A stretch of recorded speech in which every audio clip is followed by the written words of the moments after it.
ആദ്യമേ തന്നെ ഈ ഒരു അവാർഡിന് അർഹനായി തീർന്നതിന് ഞാൻ എൻ്റെ ഈശോയ്ക്ക് നന്ദി പറയുകയാണ്. ഞാൻ എന്തായിരിക്കുന്നുവോ അത് ദൈവകൃപയാലാണ്. മാധ്യമ പ്രവർത്തനത്തിലൂടെ ഈശോയ്ക്ക് വേണ്ടിയിട്ട്, സഭയ്ക്ക് വേണ്ടിയിട്ട് എന്തെങ്കിലുമൊക്കെ ചെയ്യാൻ സാധിച്ചിട്ടുണ്ടെങ്കിൽ അതിൻ്റെ പൂർണ്ണമായിട്ടുള്ള മഹത്വം, അതിൻ്റെ ക്രെഡിറ്റ് ഈശോയ്ക്കാണ് എന്ന അഭിമാനത്തോടെ പറയാൻ ഞാനൊരു അവസരം, ഈ ഒരു വേദി ഉപയോഗിക്കുകയാണ്.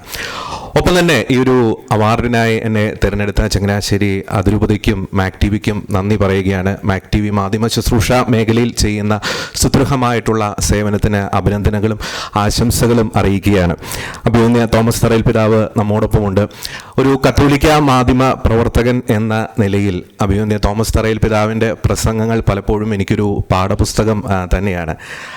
പിതാവിൻ്റെ പ്രസംഗങ്ങൾ നമുക്കറിയാം, കാതലായിട്ടുള്ള ആശയങ്ങൾ, അത് ശ്രോതാക്കളുടെ ഹൃദയത്തെ സ്പർശിക്കുന്ന രീതിയിൽ വളരെ ലളിതമായി, സരസമായി, എന്നാൽ അപ്ഡേറ്റഡ് ആയിട്ട് പറയുവാൻ പിതാവ് കാണിക്കുന്ന ഒരു തീക്ഷ്ണത പലപ്പോഴും വളരെ വലിയൊരു പ്രചോദനം സമ്മാനിച്ചിട്ടുണ്ട്. ആനുകാലിക വിഷയങ്ങളിൽ ധീരതയോടെ പിതാവ് പല നിലപാടുകളൊക്കെ പറയുമ്പോൾ അതെന്നെ വ്യക്തിപരമായിട്ട് പലപ്പോഴും സ്വാധീനിച്ചിട്ടുണ്ട്. വ്യക്തിപരമായും ഒപ്പം തന്നെ ഷെക്കേന ന്യൂസിനും അഭിമന്യ പിതാവ് നൽകുന്ന എല്ലാ പ്രോത്സാഹനങ്ങൾക്കും ഈ ഒരു അവസരത്തിൽ നന്ദി രേഖപ്പെടുത്തുവാൻ ഞാൻ ആഗ്രഹിക്കുകയാണ്. ചങ്ങനാശ്ശേരി അതിരൂപതയോടെ എനിക്ക് എപ്പോഴും മറക്കാനാകാത്ത ഒരു നന്ദിയും കടപ്പാടും ഉണ്ട്. കാരണം എൻ്റെ ഉന്നത വിദ്യാഭ്യാസ രൂപീകരണത്തിൽ ചങ്ങനാശ്ശേരി അതിരൂപതയുടെ പരിധിയിലുള്ള വിദ്യാഭ്യാസ സ്ഥാപനങ്ങൾ വഹിച്ച പങ്ക് എന്ന് പറയുന്നത് വളരെ വലുതാണ്. ഞാൻ ശരിക്കും ഒരു എഞ്ചിനീയറാണ്. ഞാൻ എഞ്ചിനീയറിംഗ് ബിടെക് ഇലക്ട്രിക്കൽ എഞ്ചിനീയറിംഗിൽ പഠിച്ചത് നമ്മുടെ കുറ്റിച്ചലിലുള്ള ലൂർദ് മാത കോളേജിലാണ്. അതിനുശേഷം എംടെക് എടുത്തത് നമ്മുടെ കാഞ്ഞിരപ്പള്ളി രൂപതയിലെ അമൽജ്യോതി കോളേജിലാണ്. അപ്പം ഒരു എഞ്ചിനീയറാണ് മാധ്യമ പ്രവർത്തന മേഖലയിലേക്ക് വന്നത്. അത് ദൈവത്തിൻ്റെ വലിയൊരു അത്ഭുത പ്രവൃത്തിയാണ്. നമുക്കറിയാം, ഷെക്കേന ന്യൂസ് നിങ്ങൾ പലരും കാണുന്നുണ്ട്. ഷെക്കേന ന്യൂസ് ജന്മമെടുക്കാൻ ഇടയായിട്ടുള്ള ഒരു സാഹചര്യമുണ്ട്. ഏകദേശം ഒരു 10 വർഷമൊക്കെ മുമ്പ് നമ്മൾ നോക്കുമ്പോൾ നമ്മുടെ മുഖ്യധാര മാധ്യമങ്ങളിലൂടെ നമ്മുടെ സഭയെ അകാരണമായിട്ട്, അടിസ്ഥാനരഹിതമായിട്ട് അവഹേളിക്കുകയും അപമാനിക്കുകയും ഒക്കെ ചെയ്യുന്ന ഒരു സാഹചര്യത്തിലാണ് ഷെക്കേന ന്യൂസ് ജന്മമെടുക്കുന്നത്. ആ ഒരു ഘട്ടത്തിൽ തന്നെയാണ് ഞാനും മാധ്യമ മേഖലയിലേക്ക് ഷെക്കേന ന്യൂസിലൂടെ വരുന്നത്. എന്നെ ഈ ഒരു മാധ്യമ മേഖലയിലേക്ക് വരാൻ സ്വാധീനിച്ച ഒരു ദൈവവചനമുണ്ട്. വെളുവധികം വേലക്കാരോ ചുരുക്കം എന്നൊരു തിരുവചനമാണ് എന്നെ ഏറ്റവും കൂടുതൽ സ്വാധീനിച്ചത്. ഞാൻ എങ്ങനെ ചിന്തിച്ചു, നമുക്കറിയാം, ലോകത്തിന് വേണ്ടിയിട്ട് മീഡിയ പ്രവർത്തനം ചെയ്യാൻ, ലോകത്തിന് വേണ്ടിയിട്ട് പല കാര്യങ്ങൾ ചെയ്യാൻ അനേകർ നമ്മുടെ ചുറ്റിലുമുണ്ട്.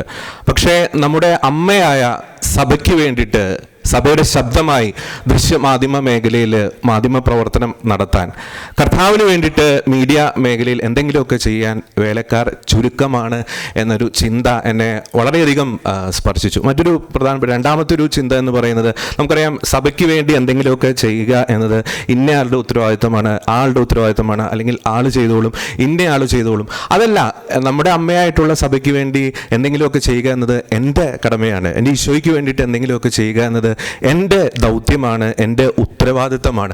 ആ ഒരു ചിന്തയാണ് ശരിക്കും എഞ്ചിനീയറിംഗ് മേഖല ഉപേക്ഷിച്ച് ഏകദേശം 10 വർഷം മുമ്പ് മാധ്യമ മേഖലയിലേക്ക് വന്ന് സഭയ്ക്ക് വേണ്ടിയിട്ട് സംസാരിക്കുവാനും മാധ്യമ പ്രവർത്തനം ചെയ്യുവാനും എന്നെ പ്രേരിപ്പിച്ചത്. തീർച്ചയായിട്ടും അതിനുശേഷം ഓരോ ദിവസവും എന്ന് പറയുന്നത് വലിയൊരു അത്ഭുതങ്ങളുടെ ഒരു ദിനങ്ങൾ തന്നെയായിരുന്നു.